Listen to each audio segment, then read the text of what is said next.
Soalan saya yang lebih kurang sama tadi saya kemukakan kepada Ledang tapi tidak dijawab. Kalau boleh yang Rembau boleh tolong jawab. Dan satunya kalau Rembau boleh nyatakan manakah negara sekarang ini dalam dunia hari ini yang menggunakan ataupun mengenakan SST. Ya. 10 saat. Kota Melaka. Ya. Terima kasih Rembau. Kalau saya dengar Rembau kata banyak statistik yang diberikan, ya. Di sini saya nak juga tujukan statistik. Sejarah pelaksanaan GST di Malaysia telah membuktikan bahawa cukai GST telah menyebabkan kadar inflasi negara meningkat secara mendadak. Kadar inflasi meningkat sehingga 3.1% apabila GST dilaksanakan pada tahun 2014. Dan berbanding dengan 1.7% dan 2.1% pada tahun 2015 bukan 2014. Ya, Rembau. Untuk maklumat Rembau, kadar inflasi telah turun kepada 0.8% sahaja berbanding dengan 1.8% pada bulan Mei 2018. Artinya, Rembau, apabila kita hapuskan GST, inflasi hanya sekadar 0.8%. Sedangkan apabila GST dilaksanakan pada tahun 2014, kadar inflasi adalah 3.1%. Jadi bagaimana persepsi Rembau mengatakan apabila GST dimansuhkan, harga barang naik? Kota Melaka. Boleh saya mencelah? Saya minta Rembau teruskan. Rembau. Ya, GST dilaksanakan 2015. Ya, bukan 2014. Ya. Untuk makluman Tumpat tadi, saya tak pasti berapa jumlah negara yang masih lagi melaksanakan SST. Tetapi sekiranya kerajaan kita mengambil langkah ke belakang untuk memansuhkan GST, memperkenalkan SST, sudah pasti Malaysia akan jadi satu-satunya negara yang memansuhkan GST dan pulang semula kepada SST. Tak pernah berlaku. Ya, tak pernah berlaku. Ya, saya nak teruskan perkara sikit je. Saya nak teruskan perkara ini. Sikit je. Bagaimana kalau saya cadangkan GST ini diturunkan daripada 6% kepada 4%. Ya, terima kasih. Satu lagi, Kota Melaka tidak benar.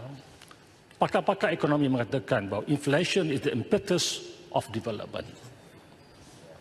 Ini dipersetujui. Ya. Kalau tidak ada inflasi, tidak ada pembangunan. Ya, tidak ada pembangunan. Betul tak? Ya, terima kasih Rembau, apa yang saya nak tegaskan di sini, apabila pada bulan Mei, Rembau, boleh saya minta laluan sikit? Sikit saja. Yang berhormat Rembau. Yang berhormat Rembau. Apabila GST dimansuhkan, inflasi Dah. Bila bangun sekali dah faham dah. So, tidak perlu Sekejap, Rembau. Amal inflation.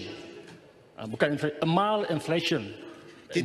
Pembangunan. Ya, saya terima pandangan daripada Rompin sebagai jawapan kepada Kota Melaka. Saya nak teruskan sebab tak banyak masa. Minta maaf. Ya. Saya setuju dengan Rompin tadi.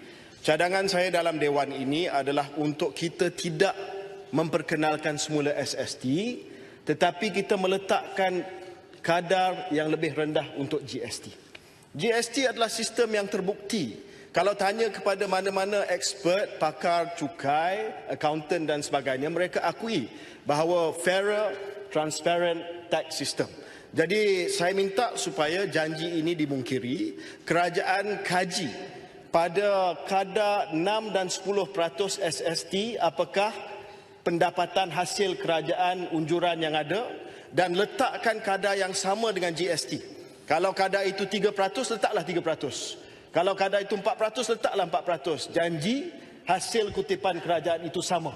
Kalau end game itu adalah 20 bilion, maka letaklah buat model apakah kadar yang perlukan untuk GST dan letaklah kadar tersebut. Kalau dikatakan bahawa GST ini lebih membebankan daripada SST, memandangkan SST ini hanya merangkumi 38% saja daripada bakul barangan CPI berbanding dengan 60% bakul digunakan dalam GST, maka letaklah lebih banyak barangan dalam senarai pengecualian, dalam negative list, supaya tidak membebankan rakyat. Ya, jadi alasan yang mengatakan bahawa, saya tak ambil sebab tak cukup masa, ada 6 minit saja. Ya, alasan yang mengatakan bahawa GST ini membebankan disebabkan kadar, kita dah jawab. letakkan kadar yang lebih rendah daripada 6%. Alasan yang mengatakan bahawa GST ini coverage dia lebih luas, boleh dijawab. Letakkan lebih banyak lagi barangan dalam exclusion list ataupun dalam exemption list. Dengan cara tersebut tak payah kita mansuhkan rang undang-undang GST, tak payah nak perkenalkan lagi SST.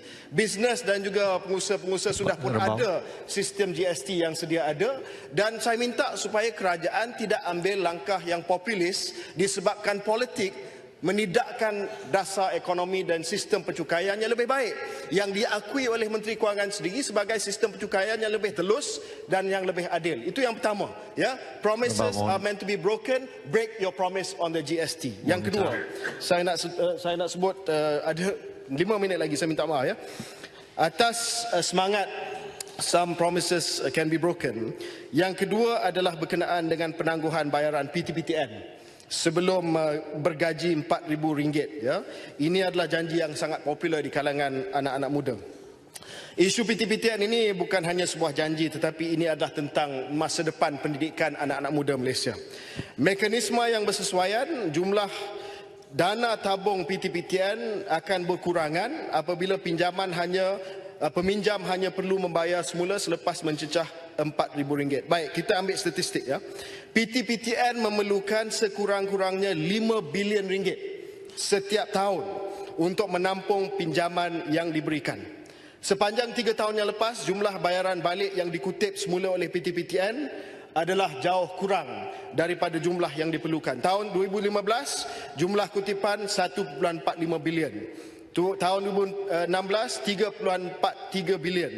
Dan pada tahun lepas 3.98 bilion. Itu pun sebab kita perkenalkan langkah untuk senarai hitam mereka yang tidak bayar PTPTN. Barulah meningkat bayaran tersebut. Kerajaan ini telah melepaskan mereka. Sekarang ini tidak lagi di senarai hitam, ya. Saya nak tahu sejauh mana apabila kerajaan tidak lagi senarai hitam peminjam PTPTN, sejauh mana jumlah kutipan itu terjejas berbanding dengan dahulu. Apabila ini berlaku, maka PTPTN akan terpaksa membuat pinjaman baru daripada institusi kewangan. Bila bayaran kepada PTPTN tidak cukup untuk menampung pinjaman-pinjaman baru, PTPTN sebagai satu institusi terpaksa pinjam daripada institusi kewangan.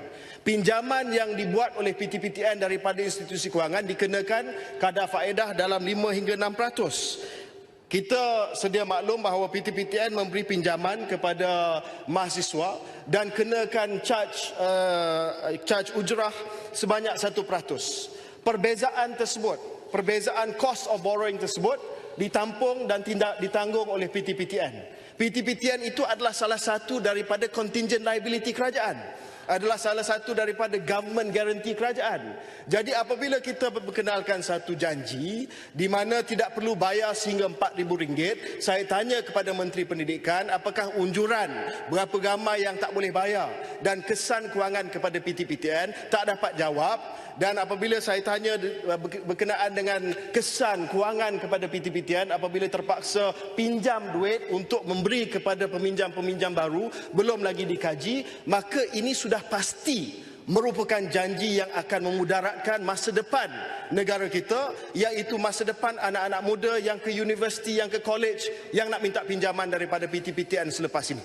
Jadi Tuan dan Ketua, atas semangat itu saya merayu kepada kerajaan, ya. Oleh kerana Yang Berhormat Perdana Menteri sudah kata bahawa manifesto bukan janji, manifesto bukan kitab suci. Do the right thing. Melihat kepada janji-janji ini secara rasional. Jangan kerana terpaksa melaksanakan janji yang dibuat atas semangat dan atas sifat populis pada pilihan raya yang lepas, terpaksa melaksanakan sesuatu yang akan memudaratkan negara kita. Tidak ada negara dalam dunia yang telah memansuhkan GST dan kembali kepada sistem yang tidak cekap. Tidak ada mana-mana kerajaan yang bertanggungjawab yang sanggup untuk menggadaikan masa depan anak muda, pelajar-pelajar dengan meletakkan satu syarat yang akan memudaratkan PTPTN, ya. Hutang mesti dibayar, dan apabila kita tidak ada strategi, ya, kita tidak ada strategi melihat kepada peningkatan gaji, tidak ada strategi untuk menjana pertumbuhan ekonomi, ini sepatutnya yang dibuat. supaya anak-anak muda kita, siswazah kita dapat membayar semula PTPTN, supaya mereka dapat kerja, supaya mereka dapat peluang ekonomi dan sebagainya. Tetapi apa yang ada pada hari ini tidak. Apa yang ada hari ini adalah a government of excuses, a government of cancellations, tetapi bukan a government of economic growth. Tidak ada satu pun perkara yang dibangkitkan yang boleh menjana pendapatan, menjana pekerjaan, meningkatkan lagi peluang pekerjaan. Jadi bagi saya, bukanlah government, PH is a government free of corruption, Muhammad. We are free of corruption. Tetapi adalah bagaimana kita dapat membangunkan negara ini supaya anak-anak muda itu dapat membayar PTPTN mereka. Get your priorities right. Ya, saya mohon kepada kerajaan pada hari ini, it's okay to we are make free your of corruption. promises. We know our priorities. Sudah pun sebut bahawa janji boleh kita tidak laksanakan. Jadi atas sebab itu, saya ucapkan terima kasih kepada Tuan Yang Di-Pertua dan Rembau mohon menyokong. Okey.